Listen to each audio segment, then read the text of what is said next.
தாமரை வந்து இங்கே குளம் குட்டையில் வந்து முளைக்கும். தமிழக மக்கள் மனதில் முளைக்காது. அவர் வந்து இப்போதான் வந்திருக்காரு. வந்தவனே முதலமைச்சராக நாளைக்கே முதலமைச்சராக முடியாது. அதனால் எதில் ஒரு ஊழல், எங்கெங்கே ஊழல். செந்தில் பாலாஜிலாம் ஊழல் வழக்கில் உள்ளே போயிட்டு வந்தவருக்கு ஒரு அமைச்சர் பதவி. என்ன கொடுமை இது. கட்சியில் எவ்வளவோ பெரிய உழைப்பாளிகள்லாம் இருக்காங்க, கட்சிக்காக எவ்வளவோ பாடுபட்டவங்க இருக்கிறாங்க, துறைமுருகன்லாம் இருக்கார். அவருக்கு துணை முதலமைச்சர் பதவி கொடுக்க வேண்டியதானே? ஏன் உதயநிதி கொடுக்கணும்? காரணம் என்ன? தமிழ்நாட்டில் வந்து பாஜக வளர்ந்து விட்டது, அதை பற்றி என்ன நினைக்கிறேன்? தமிழ்நாட்டில் பாஜக வளர்ந்ததுன்னு எல்லாம் சொல்கிறாங்க. பாஜக வளரல. அது வந்து தாமரை வந்து இங்கே குளம் குட்டையில் வந்து முளைக்கும். தமிழக மக்கள் மனதில் முளைக்காது. தாமரை தமிழ்நாட்டை பொறுத்த அளவுக்கு 0 பாயிண்ட். அதிமுக காலி செய்து விட்டு பாஜக பிரதான கட்சியாக மாறுமா தமிழ்நாட்டில்? மாறாது. அதிமுகவை காலி செய்துவிட்டு பாரதிய ஜனதா பிரதான கட்சியாக மாறாது. அதுக்கான வாய்ப்புகள் இல்லை. அதிமுக பாஜக கூட்டணியால் தமிழக வெற்றி கட்சி எதிர்கட்சியாக வருமா? வரும். தமிழக வெற்றி கழகம் வந்து எதிர்கட்சியாக வர வாய்ப்புகள் உண்டு. அதுக்கு ஒரு பலமான கூட்டணி அமைய வேண்டும். நாம் தமிழர் கட்சி சீமான் வந்து அவர் என்ன சொல்லிட்டாருன்னா தனித்தே போட்டி அப்படின்னு அவர் சொல்லிட்டார். ஆகையினால் தமிழக வெற்றி கழகத்துடன் இதர கட்சிகள் ஒருங்கிணைந்தால் தமிழக வெற்றி கழகம் வந்து எதிர்கட்சியாக வர வாய்ப்புகள் உண்டு. ஆனால் முதலமைச்சராக வர முடியாது. விஜய் முதலமைச்சராக வர முடியாது. அதுக்கு திமுக விடாது. அதிமுக காலி செய்து விட்டு பாஜக வந்து இங்கே பிரதான கட்சியாக மாறுமா தமிழ்நாட்டில்? அதுக்கெல்லாம் வாய்ப்பு இல்லைங்க. அதுக்கெல்லாம் வாய்ப்பு இல்லை. ஏன் அப்படி? ஏன் அப்படின்னா அது காலங்காலமாக அது ரொம்ப நாளாக பாரதிய ஜனதா கட்சி அங்கே இருந்து தான் இருக்காங்க. ஒன்றும் ஏடிஎம்க்கு வரும், இல்லை திமுக வரும். அப்படி தான் வந்து காலங்காலமாக அப்படி தான் இருக்குது. இப்போ அது மாற்றம் வந்து ஒன்றும் முடியாது. இப்போ விஜய் கட்சி ஆரம்பிச்சிருக்காரு. இப்போ வந்து விஜய் கட்சி ஆரம்பிச்சிருக்காரு. நிறைய பேர் கட்சியில் ஆரம்பிச்சிருக்காங்க, களை இறங்கி இருக்கிறாங்க. இதில் யாருன்றது வந்து சொல்கிறதுக்கே ஒரு வாய்ப்பு இல்லாமல் இருக்குது. மக்களை யாரை தேர்ந்தெடுக்கிறாங்களோ அவங்க தான் தலைவராக வர முடியும். கூட்டணி இல்லாமல் தமிழக வெற்றி கழகம் வெற்றி பெறுமா? எந்த கழகமும் வெற்றி பெறாது. கூட்டணியை வச்சு தான் வெற்றி பெறும். ஓகேண்ணா, நீ சொல்றது கரெக்ட் தான். ஆனால் வந்து இப்போ பார்த்தீங்களா விஜய் ஒரு இடத்துக்கு கூட எவ்வளோ கூட்டம் வருது, எப்படி சேருது? பப்ளிக்கு வரதானே செய்யும். ஒரு நடிகர்ன்ற முறையில் வருவாங்க. இப்போ அரசியல்வாதி அரசியல் கட்சி ஆரம்பிச்சிருக்காரு. பப்ளிக் சேர்றாங்க. எலெக்ஷன் அப்போ தான் தெரியும். ஓட்டு போடும்போது அவங்களுடைய மனநிலை எப்படி இருக்குது என்னன்றது அப்போ தான் தெரியும்.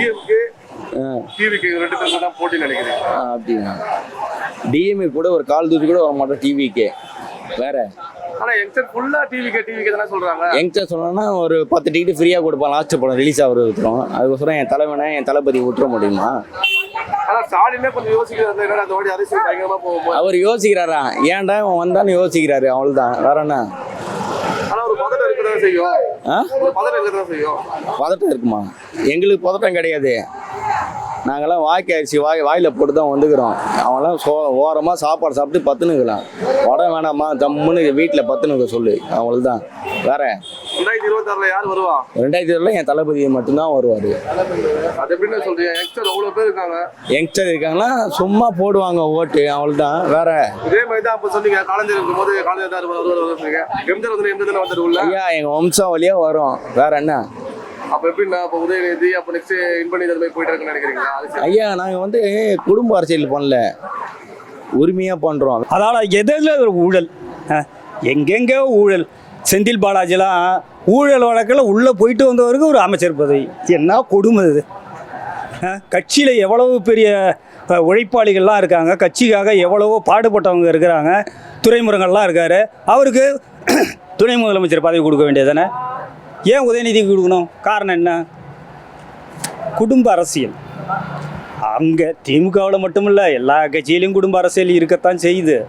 வைகோக்கு பிறகு துறை வைகோ. ஓகேண்ணா, நீ சொல்லுதான் கரெக்டா. அதெல்லாம் காலி பண்ணுறது இப்போ தமிழக வெற்றி கழகம் வந்துக்குது புதுசா. ஆமாம், அது இதெல்லாம் அடிச்சு நொறுக்கணுன்ட்டு தான் விஜய் வந்து தமிழக வெற்றி கழகம்னு ஒரு கட்சியை ஆரம்பிச்சிருக்கிறாரு. ஏற்கனவே இதெல்லாம் காலி பண்ணுன்னு தான் விஜயகாந்த் தேமுதிகவா ஆரம்பித்தார். தேசிய முற்போக்கு திராவிட கழகம்னு ஒரு கட்சியை ஆரம்பித்து அவர் கொஞ்சம் கொஞ்சம் வளர்ந்தார். அது ஒரு 4-5 பேருக்கு எடுத்து விட்டாங்க. அதுக்கு முத்தரசன் எல்லாம் கெடுத்து விட்டாங்க. திருமாவளவன் இதெல்லாம் கெடுத்து விட்டாங்க.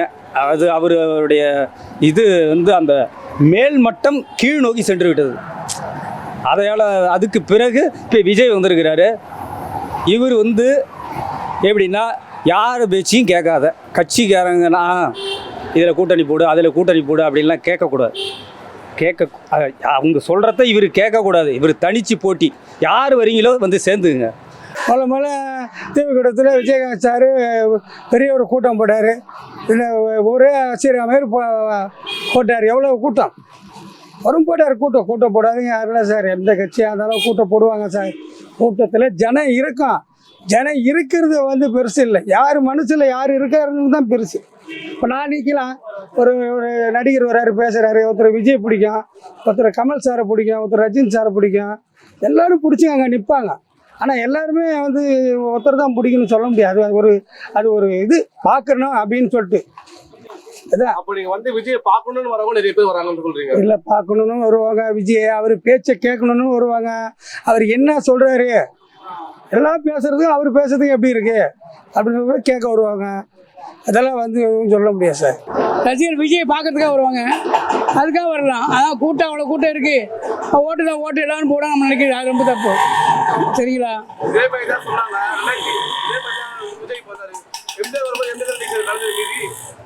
கலந்தாருங்க, நான் இல்லைன்னு சொல்லலை.